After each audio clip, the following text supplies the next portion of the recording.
আমাদের ব্যানার, আমাদের সব কিছু পুলিশ টেনে নিয়ে গেছে। এর জন্য আমরা এখন আসবে, তারপর আবার ব্যানার নিব। আমরা প্রস্তুতি চলতেছে ব্যানারের জন্য। বেকারত্ব জীবনের চেয়ে মরে যাওয়া ভালো, এর জন্য আসছি।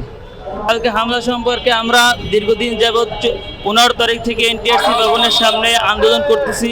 আমাদেরকে বিভিন্ন আশ্বাস দেওয়ার পরও আমাদের এখন পর্যন্ত কোনো ডিসিশন নেওয়া হয় নাই। এই জন্য এ দাবিতে আমরা মাঠে আন্দোলনের জন্য নেমেছি। আমাদের জীবন যতদিন থাকবে অতদিন পর্যন্ত আমরা এই আন্দোলন চলবে। আমরা যাব একমাত্র সনদ নিয়ে, না লাশ হয়ে ফিরবো, এর আগে ফিরবো না। কারণ এনটিআরসির ভাইবার অন্য ভাইবা এক না।